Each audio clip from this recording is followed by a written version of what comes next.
Fala galera, beleza com vocês? Todd na área com a nossa quinta dica para o vestibular da UEM Verão 2018. Pois é galera, eu sou o professor Todd e você está no meu canal chamado Pergunta pro Todd. Se você gostar dessa aula, deixa o seu like, quanto mais likes, mais importante para mim e mais o YouTube vai recomendar para as pessoas. Inscreva-se nesse canal e já ativa o sininho de notificações, galera, é de graça, viu? Então não tem por que não ativar. Pergunta pro Todd é o seu canal que está começando agora.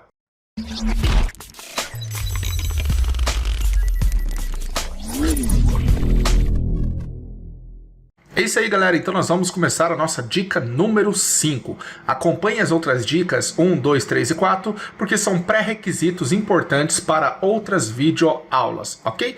O assunto agora vai ser sobre a diversidade dos organismos, assinale o que for correto. Então vejam bem, quantos reinos existem para vocês estudarem no ensino médio? 5 reinos, galera, segundo o Whittaker. Na verdade, no ensino superior você irá aprender outros reinos, mas no ensino médio são 5. Quais são os reinos? Reino Monera, o reino que compreende bactérias, cianobactérias, rickétsias e micoplasmas. São seres unicelulares procariontes, ok? Além disso, podem ser heterótrofos ou autótrofos.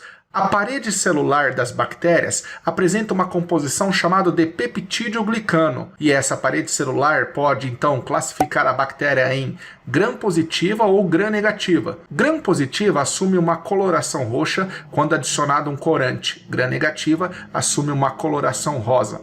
Apresenta um falso núcleo, é o nucleoide, não é protegido pela carioteca. O seu DNA cromossômico é circular e a única organela presente em seu interior é o ribossomo. Dentre as importâncias, podemos destacar a fabricação de iogurtes através dos lactobacilos. Provocam diversas doenças como tuberculose, disenteria, difteria, lepra, coqueluche, gonorreia, sífilis, meningite, gangrena e tétano. Ok? O outro reino é o reino protista, atualmente chamado de reino protoctista. Aqui nós temos representantes unicelulares eucariontes predominantemente. Vejam bem, predominantemente, porque existem os pluricelulares também. Bom, já que são eucariontes, é dividido em protozoários e algas. O núcleo é organizado, o núcleo ele é verdadeiro. O material genético é protegido pela carioteca. Protozoários, de fato, são todos unicelulares, mas as algas são divididas em unicelulares e pluricelulares. Na verdade,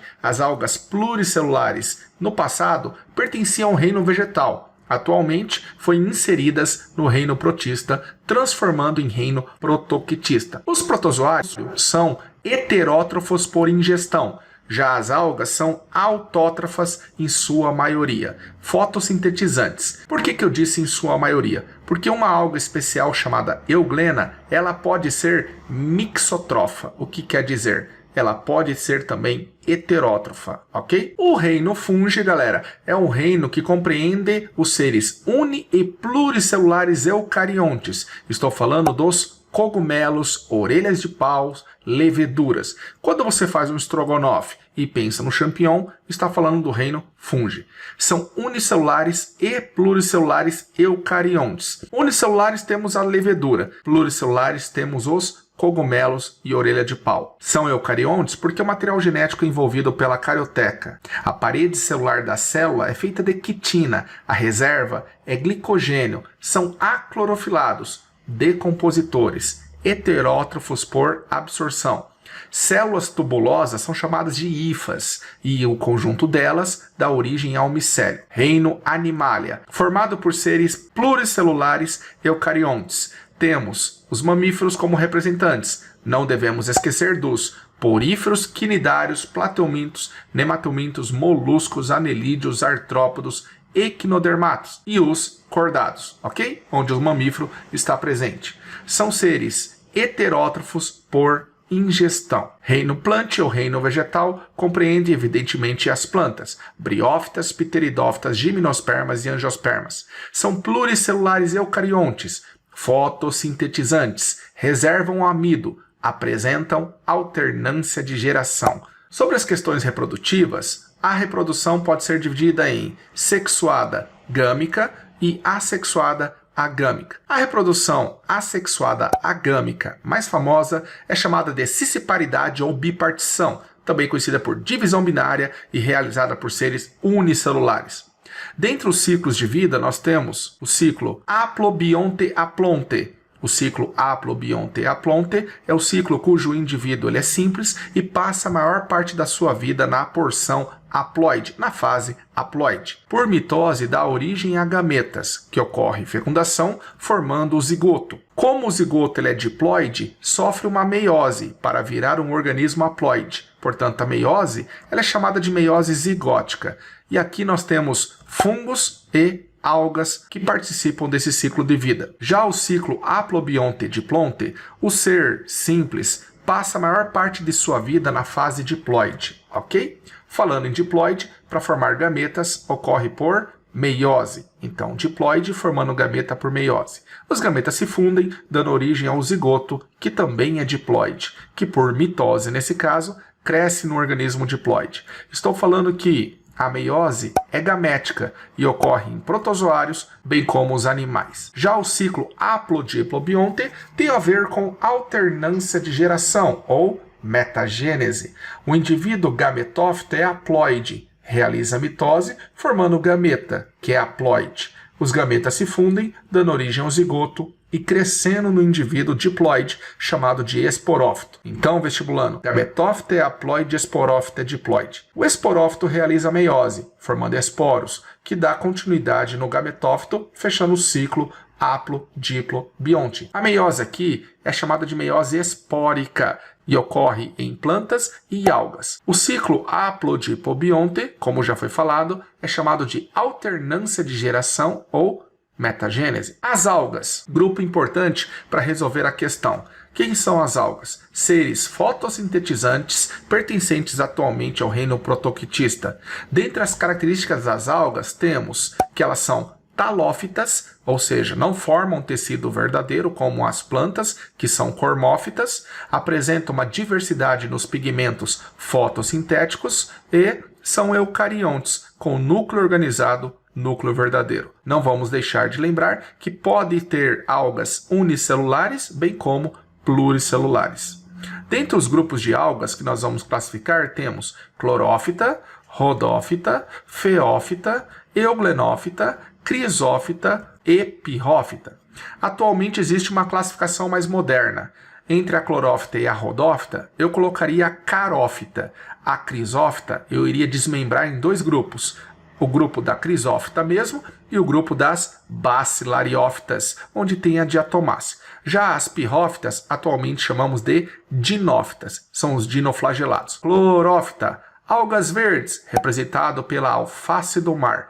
São seres unicelulares e pluricelulares. Apresentam clorofila A, caroteno, xantofila e a clorofila B. A reserva é amido e a parede celular é feita de celulose. Rodófita são as algas vermelhas. São representantes pluricelulares. Apresentam clorofila A, caroteno, xantofila, bem como a clorofila D, D de dado. Apresentam ficoeritrina. A reserva é de amido das florídeas e a parede celular é feita de celulose mais agar. Agar é uma substância que dá cremosidade aos alimentos ou produtos industrializados. Feófita, alga marrom parda. Nós temos o sargassum, representantes pluricelulares que atingem 70 metros de comprimento. Apresentam clorofila A, carotenos, xantofilas, bem como a clorofila C. Um outro pigmento aqui é chamado de fucoxantina. A reserva é feita de óleo. E temos também a laminarina. A parede celular é feita de celulose mais algina. Algina ou alginato, encontrado para formar massas odontológicas. O outro grupo é o da euglenófita. Euglenófitas são seres unicelulares, cujo representante aqui é euglena. Não apresentam parede celular. Apresentam os pigmentos clorofila A, caroteno, xantofila e a clorofila B. Apresenta uma mancha vermelha que conduz em direção à luz, detecta a luz. Essa mancha vermelha é chamada de estigma ou ocelo. A reserva é de paramilo. A alga crisófita, antigamente colocávamos a diatomácea aqui. Apresentam parede celular de sílica. São unicelulares, apresentando clorofila A, clorofila C, caroteno, xantofilas e fucoxantina. A reserva é de óleo e crisolaminarina. Quando eu falo em crisófita, nós podemos então associar a polidores, materiais para polimento. Pirrófita, atualmente dinófita, são as algas cor de fogo. Os dinoflagelados provocam a maré vermelha, um desequilíbrio ambiental. São seres unicelulares, com clorofila A, clorofila C, carotenos e xantofilas. A parede celular é de celulose e a reserva é de óleo e amido. Ok, galera? As algas, via de regra, participam da alternância de geração ou metagênese, ciclo haplo-diplo-bionte. Em relação aos vírus, a palavra vírus significa veneno e são seres acelulares, parasitas obrigatórios de células com DNA ou RNA, em sua maioria, sem metabolismo e com reprodução por montagem, 2 ciclos, lítico ou lisogênico.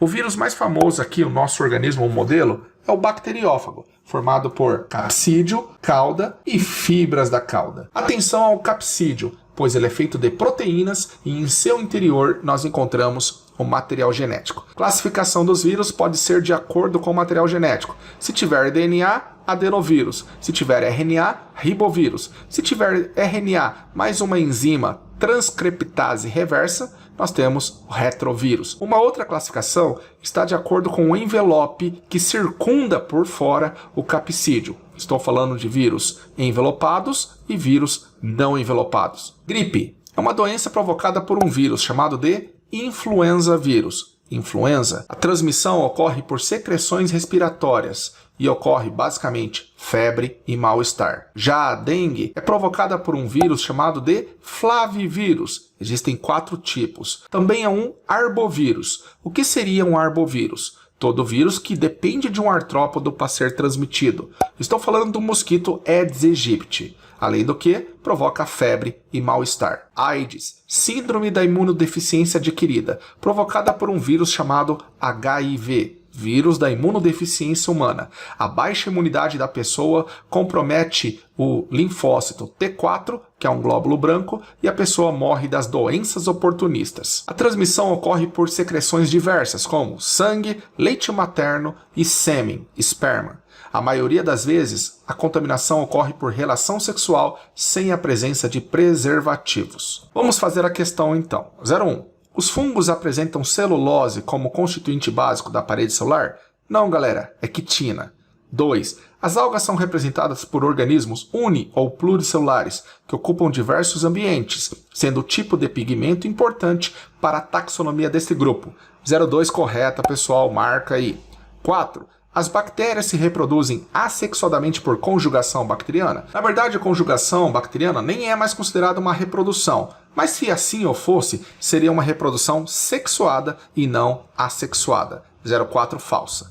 8. As plantas são caracterizadas por apresentarem alternância de gerações e por serem embriófitas. Verdadeiro, galera, embriófitas significa que formam embriões. 16. Os vírus apresentam um envoltório proteico, chamado de envelope. Errado, galera, chamado de capsídio. Portanto, a soma dessa questão é 10. É isso aí, galera. Eu espero que você tenha gostado dessa aula. Curta, compartilhe essa aula, avise os amigos, é muito importante. Um bom vestibular e acompanhe as demais dicas. Beijo, abraço, tchau, galera.